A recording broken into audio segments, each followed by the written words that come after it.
From Toronto, Canada, The Conspiracy Show with Richard Syrett. Well, thanks for inviting me into your home, long-haul truck, RV, camper, taxi, your parents' basement, your loft, that greasy spoon just off the interstate, and your cabin in the woods. Welcome to all of you listening in to this transmission somewhere down the line on one of our affiliate stations across North America, from Alaska to Texas and Missouri to Montana. Those of you who listen via the Conspiracy Show app, those of you catch us on the podcast, the YouTube live stream, of course. Incidentally, no live stream tonight. So however and wherever you're listening and watching, I bid thee the warmest of welcomes, and I thank you for your fine company. Ian is off, my young rockabilly friend, in Las Vegas, performing at a rockabilly festival, sharing the same stage, I'm told, with Jerry Lee Lewis. Not at the same time, but perhaps they'll rub shoulders. And we have Sebastian Hearn sitting behind the console tonight, this morning, twisting the knobs and dials. Both Ryan and Albert are off.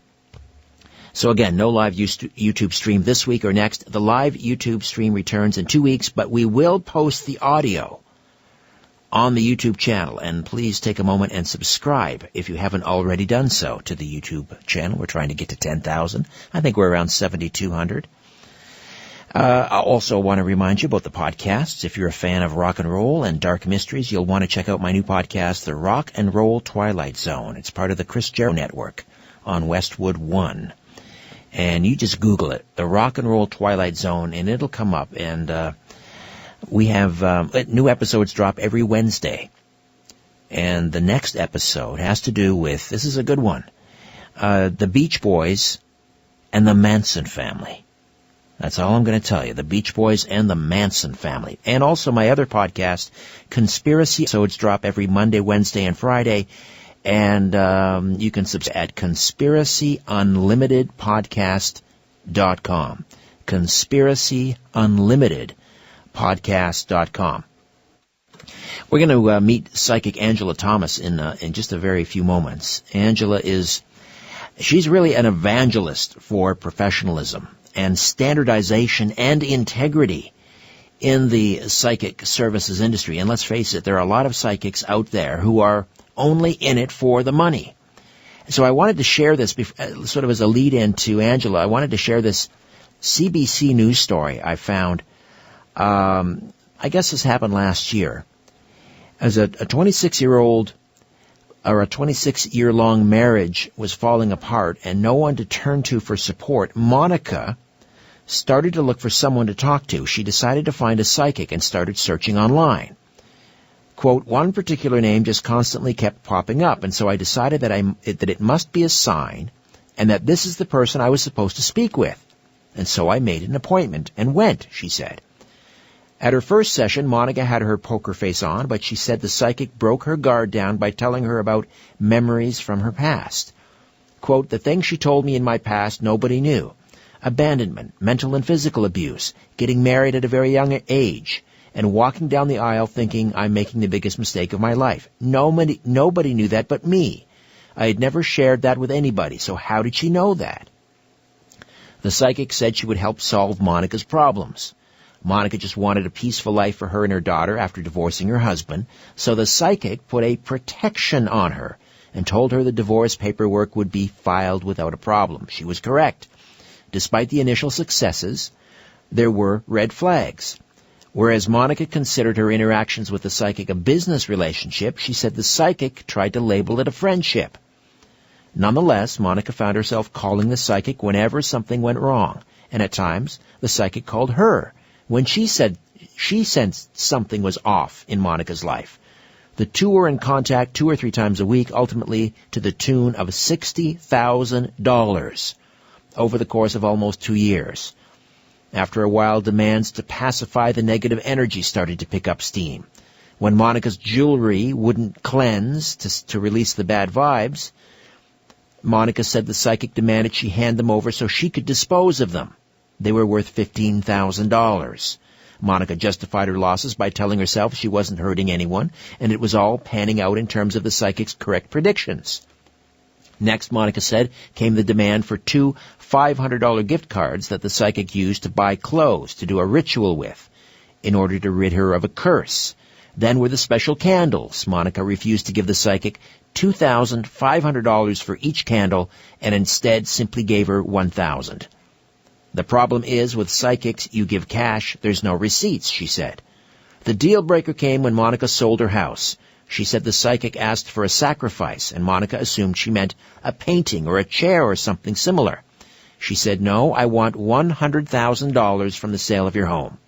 This was when Monica realized she was being scammed. She put her foot down, cut her losses, and blocked the psychic's number.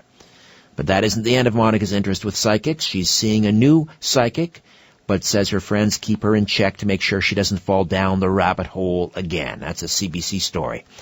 Angela Thomas is a professional psychic and clairvoyant, noted over her 20-plus year career for high accuracy and detail.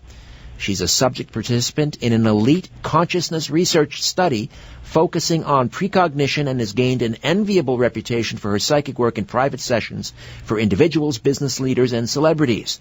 Her work has also included crime victim location and recovery. And she is a vocal advocate for related causes. Her professional website is angelathomas.org. And as I say, an evangelist for professionalism and standardization, integrity in the psychic service industry through her co-ownership and collaboration on 2 groundbreaking websites that embody her ideals. She's co-founder of YourPsychicServicesBusiness.com, which is a business journal with the goal of helping practitioners with information on what it takes to run their businesses professionally. And she's also the host of the show On the Fringe. She's appeared on George Noory's television show Beyond Belief on the Gaia Network. 2 of her featured appearances were Exposing Psychic Scams and Don't Fear the Tarot. She's also co-hosted a popular paranormal topics radio show called Portal, Paranormal Talk Radio on the Paranormal Radio Network for 2 years. Angela Thomas, welcome to The Conspiracy Show. How are you? Well, thank you very much, Richard. I'm doing well. So that account that I just read, that was a CBC News story. That kind of stuff just must drive you nuts. It does drive me nuts because, one of the things is, most people seek a psychic out because they have a big concern or a major problem in their life. And for someone to go through such a turmoil, a divorce of all things, and then to be scammed by somebody, well, that somebody really isn't a psychic. They're just a criminal, pretending to be a psychic.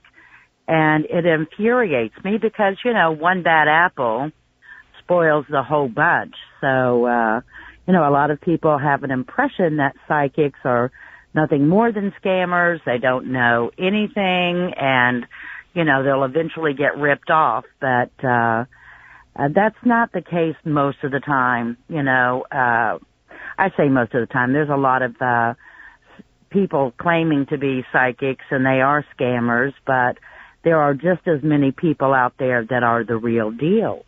Well, how do you separate the wheat from the chaff, so to speak? If someone is looking for a psychic, how do they find out? How do they determine? How do they research this? Well, we have a powerful tool, to go online.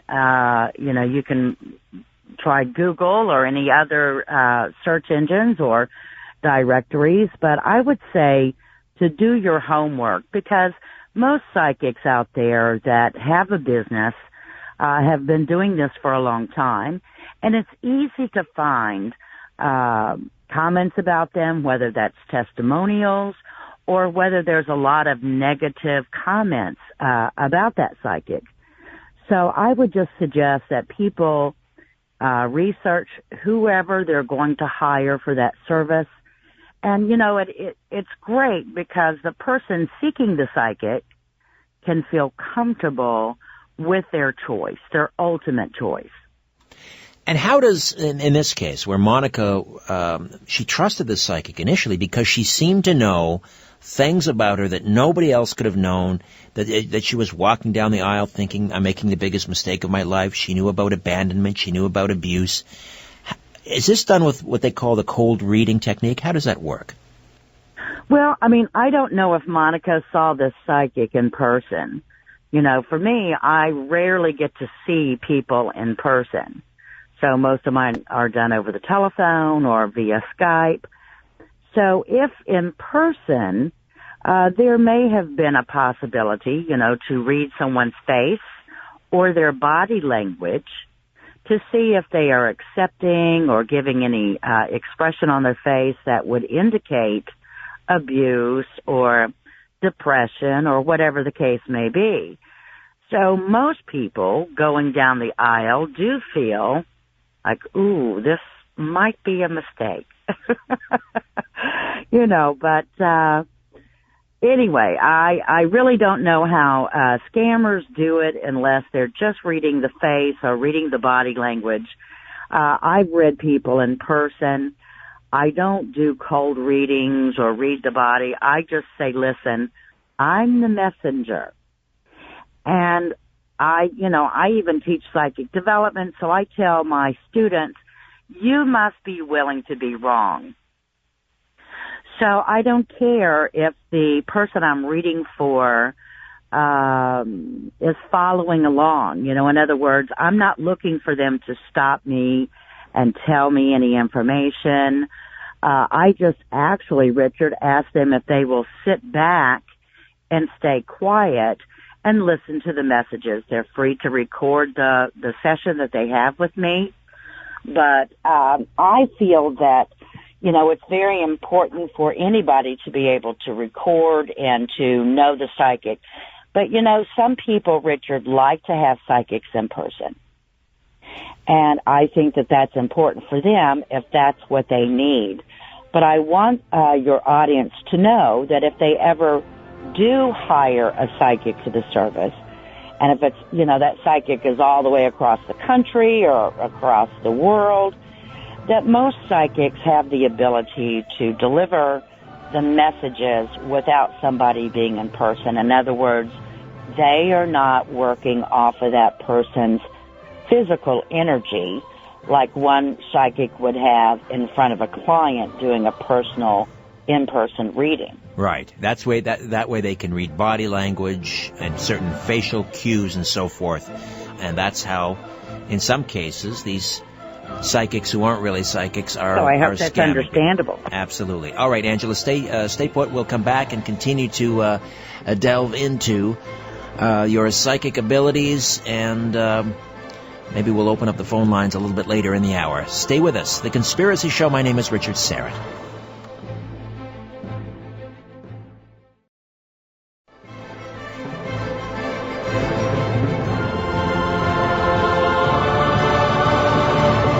If you're sure your phone isn't tapped, call now.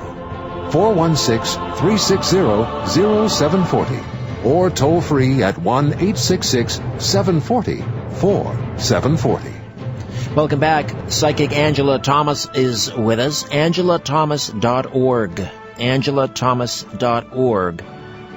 So how does it work for you, Angela? Do you hear? Do you feel energy? Do you communicate with a spirit guide? How does it work for you? Well, I'm a psychic clairvoyant, and so I have all of the clair gifts, but I am highly clairaudient. So I do hear a lot of the messages that come to me that I would deliver, let's say, to you if I were reading for you. I do get visions and, you know, a number of psychic impressions. And then there is an energy exchange, even though there's, you know, you're on one side of the country and I'm on the other, or actually I'm in the U.S., you're in Canada. And so that energy exchange still exists. It's just not as physical if I were sitting in front of you. So when you say you hear voices, yes. Whose voices? Well, a number of things. Sometimes I'm hearing it from a spirit guide. Sometimes I'm actually hearing someone's voice that, you know, whether that's male or female. Let's say if I were reading for you, I may hear a female voice, and I may hear her telling you something, you know, in particular.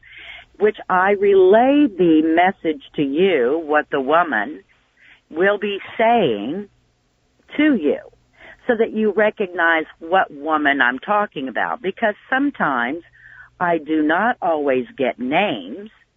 So if I can't say, listen, there's a woman, I'll just say Mary Smith that will be speaking with you, I will say, well, even if there was a lot, even if I said Mary, there's a lot of Marys out Sure. there.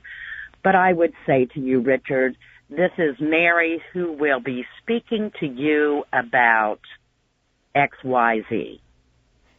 And that's the way that you will recognize the Mary I'm speaking about. Right. Now, would this be from the spirit world? This would be someone who's passed over? No. It's twofold. So with a spirit guide would be, in the other world, right, the spiritual realm. But if I'm hearing, let's say, going back to the example of Mary Smith, then I'm literally hearing the living, breathing Mary Smith's voice in the very near future. Now, my own readings don't go beyond an 18-month time frame.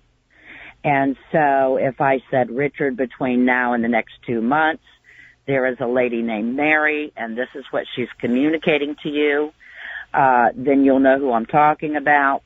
So both the living and the spiritual realms is what I'm hearing. Interesting. All right. Tell me about this study, this elite consciousness research study that you're involved with. Well, I've been involved for about 10 years. It is run by Dr. Vernon Neppy. And Dr. Vernon Neppy is known all over the world. He's considered one of the greatest minds of the 21st century. He holds about 9, maybe 10 degrees, half in science, half on the medical side. And so I am one of the psychics that participate in the study of precognition. Precognition, by the way, is the ability to see into the future. And so Dr. Neppy wants the participants to give their predictions, but in a scientific format. He's got a way that he wants us to follow. And so, if let's say I gave a prediction and part of that prediction, occurred, maybe I was wrong about the exact location, or maybe I was wrong about the timing, then he would not accept that whole prediction as a correct prediction. And so he manages the study, and then he is releasing, the results. And he's not releasing it every month, like scientists. They have to study over a certain period of time. And so I do know that he plans to publish those results. And this would be published presumably in a peer-reviewed journal? Yes. So Dr. Neppy is, he speaks a lot about consciousness, the living consciousness, not only your regular scientific topics. And, Richard, one of the things that I feel like Neppy and many other scientists out there that are speaking of living consciousness and speaking of psychic abilities and have the research that is showing what the results are, I think that these men and women have a difficult time because they have to satisfy their peers who may not believe in psychics, who may not believe in living consciousness, and at the same time, then they still want to talk about their findings, and they still wish to work with other scientists on certain projects regarding psychics and other worldly things. I remember talking with Russell Targ, who headed the remote viewing program at the Stanford Research Institute. Oh, yeah. And he said that there is more evidence that psychic ability is real than there is evidence that aspirin can cure headaches. And he is correct about that. And I've spoken with Dr. Targ, and an incredible mind, a wonderful physicist, a retired physicist now. But he is absolutely correct. I've used remote viewing that Targ and all of those that participated in the study and part of Stargate, and I can tell you it works. Which protocol do you use? Do you use coordinate remote viewing, or how do you work? I do. I use coordinate remote viewing, and I am also, which I wouldn't say is my best forte, would be associative remote viewing.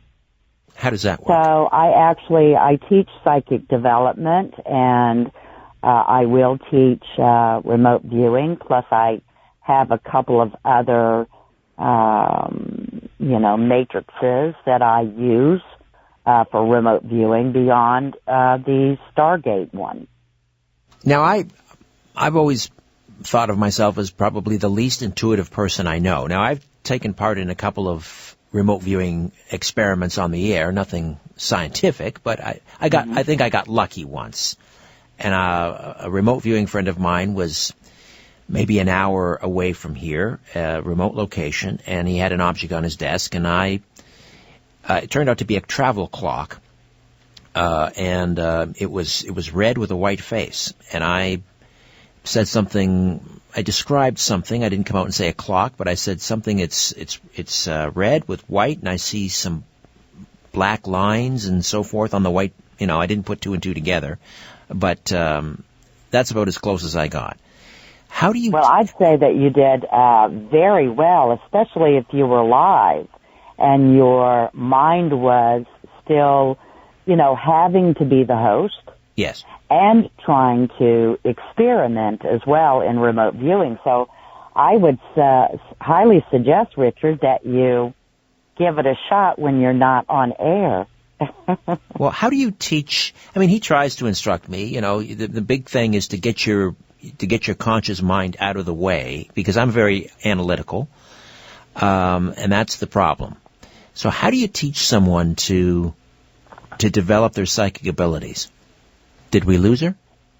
We lost the cell. But we'll try and get her back. Angela Thomas will come back, and maybe we can convince her to take some calls as well. We'll also talk about some of her predictions. She posts them on her website, angelathomas.org, and there's quite a list here. Some of them are very precise, very specific. Maybe we'll discuss some of those as well. Back with more of The Conspiracy Show. My name is Richard Syrett. Stay with us.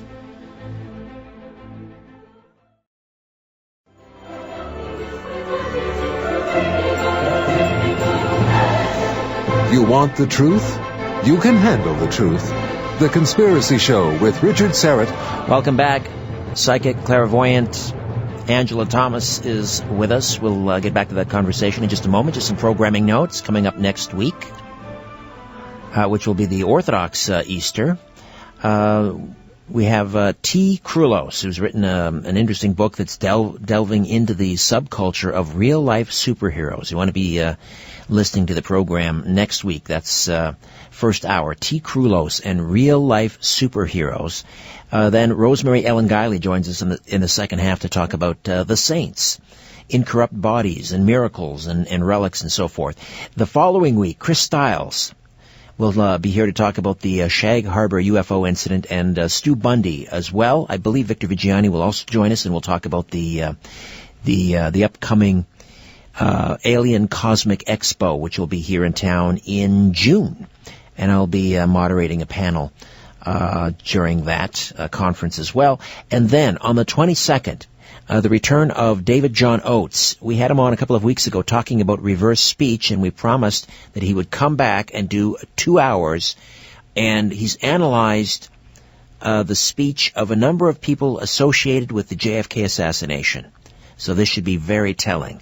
That's coming up in 3 weeks. All right, Angela Thomas is with us. And we lost you there momentarily, but we've got you back. I was asking you about remote viewing and how it is that you can teach people not only to develop remote viewing skills, but also just generally their psychic abilities. Well, as far as the remote viewing goes, when we look at the program that Dr. Targ was associated with, I go through that whole thing, right? I've been familiar with that for a while. Even Paul Smith has shared that method. Targ has shared that method. And so I've taken that method and taught other people how to do it. As far as psychic development goes, I have particular methods and certain techniques that are very simple, and those need to be practiced. So I will have those students in class practice those techniques. And from week to week to week, you can see who has practiced and who has not.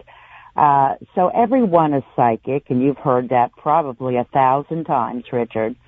But some are scribblers and some are Picassos. And those Picassos are due to their practice and their dedication to the actual work. And it is work. So it's not like, people wake up one day and then suddenly, they're this brilliant mind connecting to the other world and they're, constantly 24/7 on.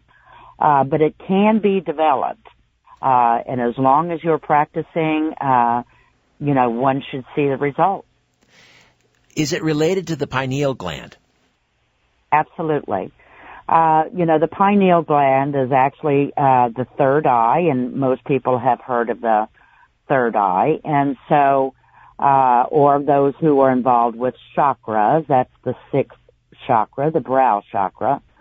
So yes, it's the pineal gland that gives us the ability to use that third eye. Now, let me just say that many psychics are not literally seeing visions in the third eye. Some do, some don't. But I can say to you that a lot of psychics just get the impressions or the feelings or the sounds or whatever the case may be, and they give their information. I will be teaching third eye training coming up actually this Thursday in Missouri. So I do offer third eye training and telepathy, precognition, retrocognition, which is great. That's the ability to see in the past. So lots of different subjects, but those are some of the people's favorites for me to teach them. There was a period in the Earth's history, go back to the time of the Bible, the Old Testament, and there were prophets running around. What has changed? As someone once described to me the fact that or they described it as our pineal glands have become calcified. Is that what's happened over time? We've become less psychic? Well, for many people it is, that pineal gland does become calcified, or, over the centuries, the pineal gland has actually shrunk. So, I can't tell you, I'm not a doctor or a scientist to know why that has occurred, but I'm going to say that many people no longer had to use it. If we think about why we have the pineal gland, many tribes, for example, would have someone within the tribe that would be able to forecast the weather or to see if their, let's say, their crops or their cattle would survive. And so they relied upon, let's say, that seer or that shaman or that leader, that tribal leader, to be able to provide information, because back then it was absolutely necessary for one's survival, for the tribe of people to survive. But, we just don't, we rely on every other thing but ourselves these days. And so to have that insight for yourself, or to feel compelled to use it when most of the time we're getting our information through 24/7 television, I think that's one of the reasons why the pineal gland has shrunk. But, again, I'm not an expert in that. You'd have to see what the scientists are saying. I wonder if it has anything to do with the fluoride in the water. Well, no. I mean, maybe it's something that contributes to that, but you go back in history where they didn't have that in the water. So as we've gone through the ages, that pineal gland has, like I said, gotten smaller and smaller. It's become atrophied because we don't use it like a muscle, I guess. Exactly. I want to talk to you about some of your predictions, and I'm a big Van Morrison fan, Van the Man, and I'm seeing here right at the top of your predictions, which you've posted at angelathomas.org. These were posted back in January of this year. You said Van Morrison and John Cougar Mellencamp will experience a life threat. Can you elaborate on that at all, and how did that come to you? Well, one of the things as far as a life threat, it's exactly what I said it is, that there is some sort of life threat or something life-threatening to both of these wonderful musicians. And so, I can't say whether or not they will pass from this world, but certainly I can say that this is something that we will hear about in the news. So, the way that it came to me was I kept on, again, I'm highly clairaudient, but I kept on hearing that song Into the Mystic by Van Morrison, and I thought, why am I hearing that song? And so I focused a bit on Van, and this is what came up. And then some time had passed, and I'm seeing visions of John Cougar Mellencamp, and I thought, why am I, getting this with John? So I focused on John, and boom, very similar life threat information came to me. All right, I want to talk to you about Rwanda. That's another one of your predictions, and a re-emergence of that horrible conflict there that left hundreds of thousands of people dead. This battle between the Hutus and the Tutsis in Rwanda. We'll talk about that, and we'll also take some calls. Sarah in Oakville is standing by. We'll get to that and more when the Conspiracy Show continues. Stay with us.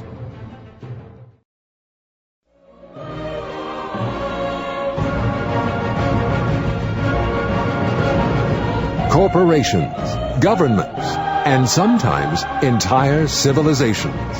What goes up must come down. And it lands on The Conspiracy Show with Richard Syrett.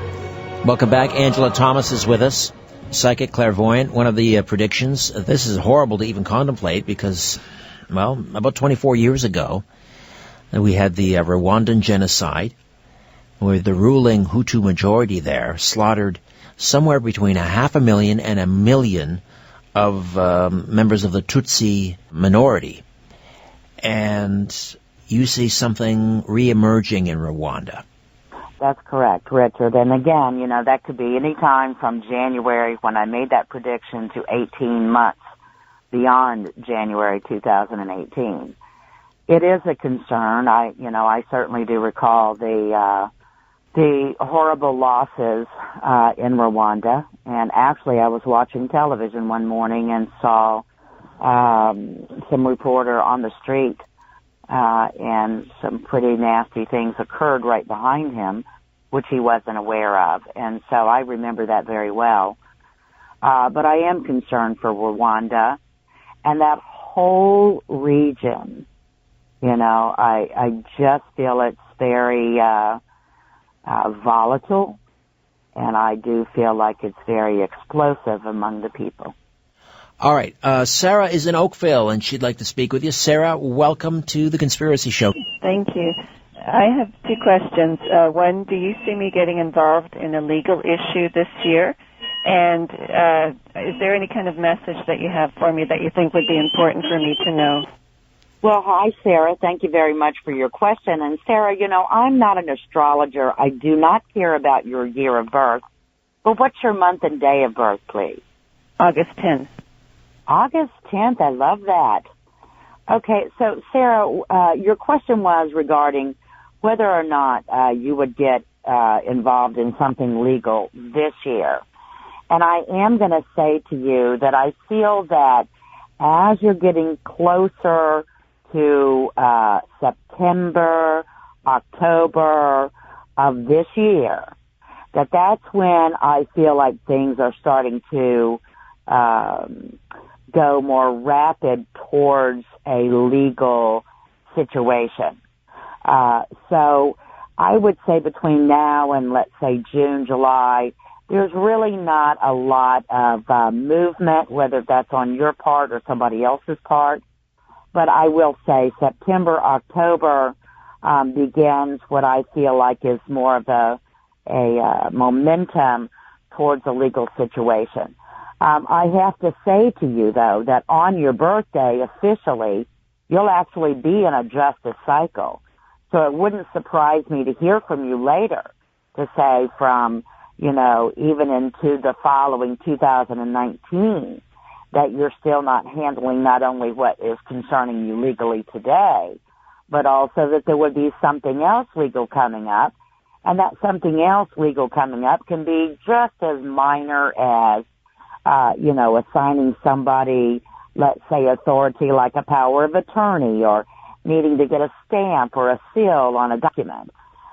So I feel like, Sarah, you're going to be getting things in order anyway, and you're going to be putting together your documents and evidence anyway. So I think it's just probably a natural step for that secondary legal situation. All right. I wanted to move fairly quickly because we have a lot of people waiting. But, Sarah, thank you for that. So it's been lovely reading for you, and God bless you. Let's say hi to Patricia in Markham. Oh, hello, Angela. Hello, Richard. Hi there. Patricia. I was finding the last time lately, everything with my health and finances have not been going very well, and I wondered if things would be changing or improving or getting worse in that same department. And my birthday is December 25th. December 25th? The 25th. Oh. All right. Very good. Very good. All right. So one of the things that I can tell you is that I feel that there is going to be probably about a 6-month period between now and the next 6 months where things are moving a little bit slower than usual or just slower than you prefer them to be. But after the 6-month mark, I can say to you that things do begin to pick up. Things are improving for you in not just one area of your life, but quite a few areas of your life. And by the way, I'm to tell you that you will not be going it alone. I feel like you've got a couple of females stepping in to maybe do a little bit of collaboration.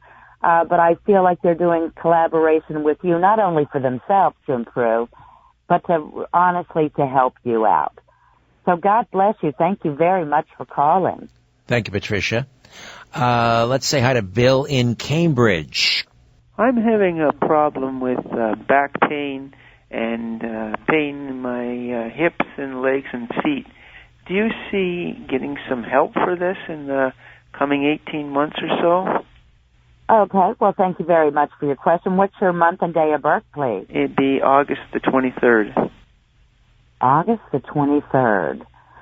Okay. So one of the things is, it doesn't take a psychic to tell you that you can, give your medical professionals a call to do that. But I can say that I feel like you are, kind of putting one foot in the water instead of kind of jumping full force into what can be done for especially the back area. And so it might be just your natural inclination to say, listen, I'm going to do what I can, and I don't want to do any sort of major thing. I am going to tell you, though, that I feel like whatever is west of you, as far as medical professionals, clinics, specialists, and things of that nature, I feel like between right now and probably June time frame, that you will go and visit, I'm going to call it a special place west of where you are, that will help to relieve your back and your joints and things of this nature. I can say that overall in the next 18 months, I don't feel like that is going to go away. In other words, those problems will still exist. However, I do find that there's a significant improvement on that. So thank you very much for calling in tonight. All right, Bill, good luck with that. Irene is in Mississauga. My birthday is November 1st, and I have quite a bit of legal responsibilities, and I would like to know if I'm going to have any help or can I manage it. It is just too much for me. Okay. So one of the things, and thank you very much for your question, one of the things I can tell you is I've got good news and bad news. And the bad news would be that I don't see a lot of help coming in at this time. I am going to say, however, that once you reach the 2-month mark from this particular date, so April, May, June, so between now and June, I need to say to you that I do feel like you are getting some relief on that side, that you're getting some sort of assistance. But I want to let you know that I don't feel that, somebody is going to come to your rescue and take all of the burden off. But by June, then you're going to see some bigger relief, and you're going to have what I'm going to call a professional, somebody with some sort of expertise and knowledge about this situation, aid you. So good luck with that, and God bless you. All right, Irene, good luck with that. Now, how does that work with the dates? Does this involve numerology? You said you're not an astrologer, but why is the date of birth important? Well, the reason, it's twofold, Richard. My number one reason is so I can focus on that particular person that's meant to be. And then secondly, I like to use the month and day of birth to match it to the major arcana of Tarot. And so Tarot, being those cards that are very symbolic that people have used for years. And so that tells me how that individual makes his or her decisions, let's say financially or legally or romantically or whatever the case may be. And so I know what kind of influences are coming their way. And so that's why I ask for the month and day of birth, just so I know what the influences are as well. And normally in a private session, I would just tell this individual, this is your growth, your prediction influence, and here, go look it up. Here, go look up this major arcana, so you can find out all kinds of information about it. But that's how I approach it. As far as the timing goes, I can say to you, I've been doing this a long time, precognition, predictions, and so I will either hear a month or see a month in my mind, or get a, like between now and 3 weeks or 3 months or whatever the case may be. And so that's how it works for me as far as timing goes.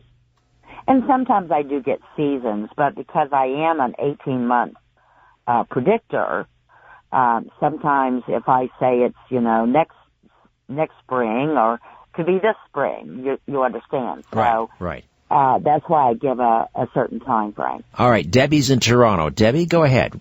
Hello, how are you? Very well. Hi. Thank you so much for taking my call. Since 2010, my life's been major changes, and not all of them good. Do you ever see me with a spouse again? All right, and what's your month and day of birth for me, please? December 27th. December 27th, I really love that birthday for you.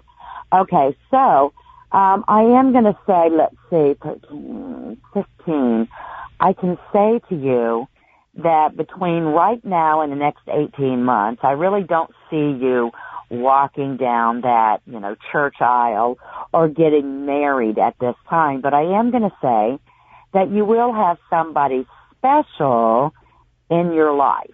And so when I say somebody special in your life, that would be that individual that, you would see on a regular basis, as in see in the same place, see in person. It wouldn't be, some sort of online relationship going on.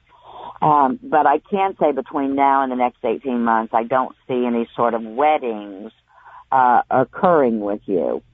So things are looking up, though. So God bless you. All right, Debbie, good luck with that. And Well, we just got about a minute and a half here.